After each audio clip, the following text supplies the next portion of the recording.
Bonjour à tous et à toutes, c'est Aiki pour une nouvelle vidéo sur My Embodied Heart. Aujourd'hui je vais vous parler poupée Disney, plus particulièrement la poupée designer première série de Blanche-Neige.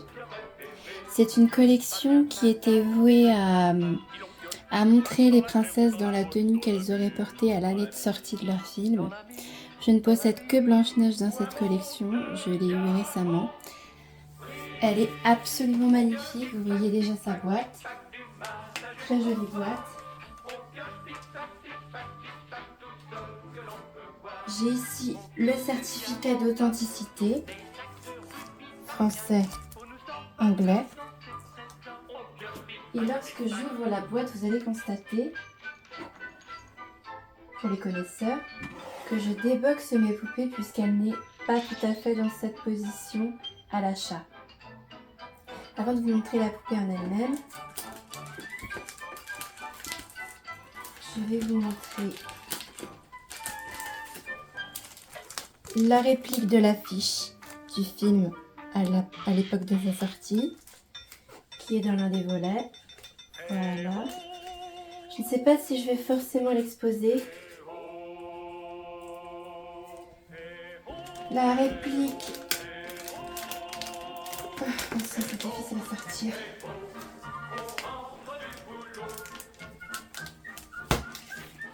Réplique de 2 billets de cinéma de l'époque. Et du programme de la soirée, donc Blanche-Neige. Il faut savoir que dans cette collection, ils avaient sorti 6 princesses. Ils ont notamment sorti la princesse Belle. C'est ma préférée d'elle. Dans La Belle et la Bête est mon classique préféré. Et la princesse Belle est ma préférée, mais je n'aime pas vraiment la poupée, comment ils ont fait le concept pour cette collection.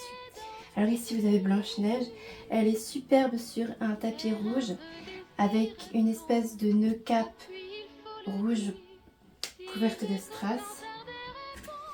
Donc, j'essaie de la sortir sans qu'elle se casse la figure. Je l'ai laissée dans la boîte exceptionnellement, mais je les déboxe toujours, mes poupées limitées. Et je ne les laisse pas dans leur boîte. C'est comme ça que je procède.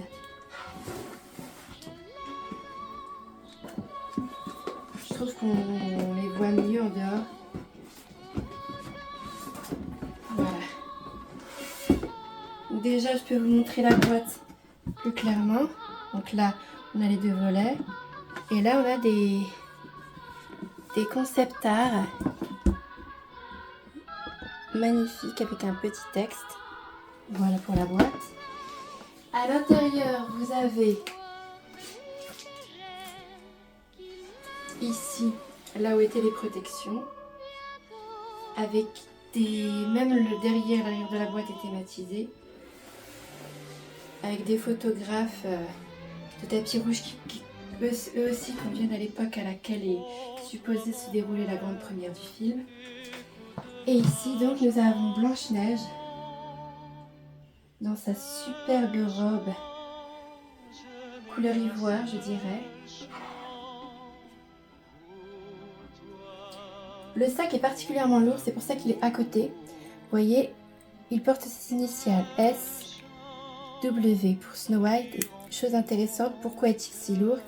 C'est parce qu'il est en métal et qu'il contient, difficile à ouvrir, le petit loquet, hop, un miroir, un faux miroir et une palette de maquillage. C'est un détail que je trouve absolument adorable.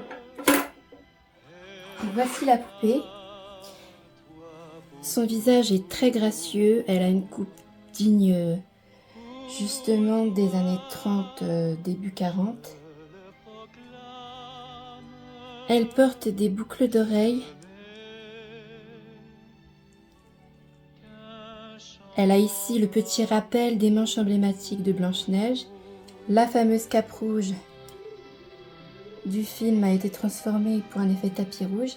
Et cette fausse fourrure superbe. Là où ils ont bien calculé les choses, c'est que même si au départ, quand vous ouvrez la poupée, enfin la boîte, Elle est attachée par des fils qui peuvent se couper. Elle a aussi, pour bien tenir, vous voyez ces petites pressions. Ce qui fait qu'on peut retirer la fausse fourrure et constater, vous voyez, les sequins cousus dessus. On peut la retirer et contempler la poupée sans cette fausse fourrure. Elle est entièrement articulée, couverte de strass à divers endroits. Vous voyez des petites chaussures avec le nœud rouge emblématique lui aussi. Alors elle n'a pas de nœud dans les cheveux. Apparemment, si on contemple plus le concept art, on constate qu'elle en avait un. Vous voyez ici, elle avait le nœud. Mais la poupée finale ne l'a pas. En revanche, elle a la cape, qui n'était pas sur le concept art. C'est une poupée vraiment magnifique. Elle a des lèvres rouges, un peu de doré sur les paupières. Elle est vraiment, vraiment superbe. Et donc, ici, cette fausse fourrure, on peut la mettre comme ça. On peut la mettre comme elle était de base. On peut la retirer, la mettre d'un seul côté. Ce qui peut aussi donner un style intéressant. Pour moi, c'est un concept de collection formidable et qui, sur Blanche-Neige, est magnifiquement exécuté. La seule chose qui est dommage, c'est que ce sac est tellement lourd. Voyez, attendez. Voilà. Il est trop lourd, il faut le mettre à côté. À partir du moment où vous déboxez. Et moi, je déboxe toutes mes poupées de collection pour en profiter un maximum.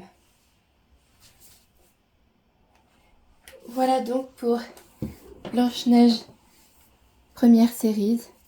C'était Eiki sur la chaîne de My Own Body at Heart. Merci de votre attention.